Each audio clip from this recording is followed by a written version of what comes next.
Okay, so we test them. We require more from them. Third, we arm them with the truth and teach them to defend it. This is the equipping part. This is like the apologetics part. Arm them with the truth and teach them to defend it. Now, I think we need to stop isolating our kids.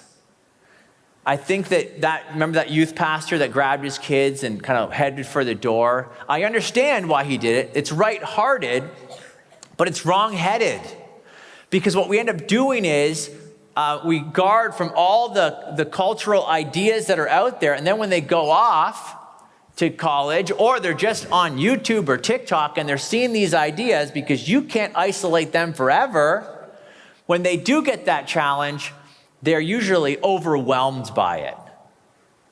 I don't want my kids to hear a challenge out there that they haven't heard in my church or in my home first, that we've dealt with.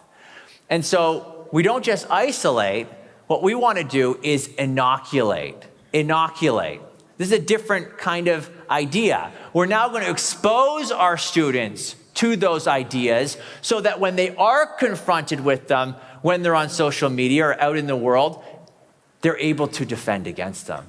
That's the difference. And I think that idea is more what the Bible has in mind, what Jesus has in mind when he says we're to be in the world, but not of the world.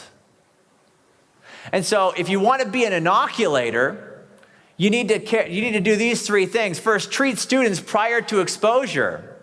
This is that idea that the training comes first. It does no good to start training once they're gone.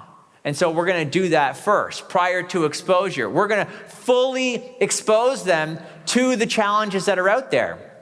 I used to be a teacher, and I was actually in the Christian school system, and got to guest teach at some other schools. And I would talk to some of the biology teachers about what they teach about evolution. And some teachers were like, oh, you know what, we have so much to teach in this grade about biology. You know, we just don't get to the evolution stuff. And I get it. I know why they're doing that. She's thinking, I don't believe in evolution, so I'm not going to teach it to them. But that's the wrong approach, because when that kid, let's say that kid in the biology high school class goes to university, and now they're learning biology from the university professor, they're going to get the university professor's evidence for evolution, and they're going to have no way to guard against it. And so we want to make sure they understand all the ideas that are out there. And some of those are represented in these books, man. You got things like Misquoting Jesus, Bart Ehrman. Bart Ehrman is responsible, I think, for more people walking away from the church than probably anyone else. He's written a number of best-selling books. He's a New Testament scholar who's also an atheist. And he's written so many books that try to undermine the trustworthiness and authority of Scripture. And so we need our students to understand these challenges and how to respond to them. And so that's the next point. We always have a supply of inoculation on hand so that we can respond. What does that look like?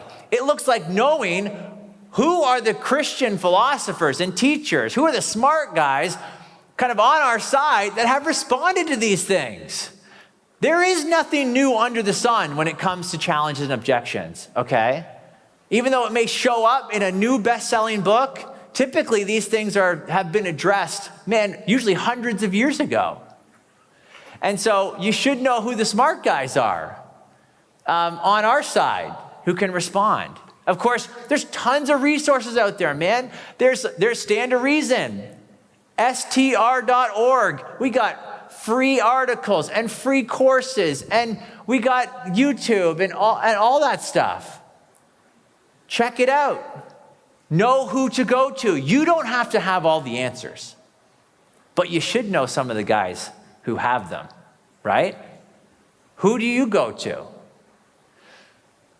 And then, of course, this is why we do the conference, the reality conference. This year we call it Seek and You Will Find. It was all about deconstruction.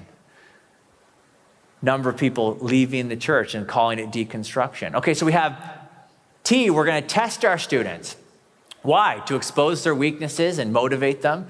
We're going to R, require more from our students. Set the bar higher. We're going to A, arm them with the truth, teach them to defend it. That means, hey, we're going to have to do a little bit of work on our end. You don't have to know everything. I don't claim to know everything, but I want to know some of the guys who know a whole lot and go to them when I need to.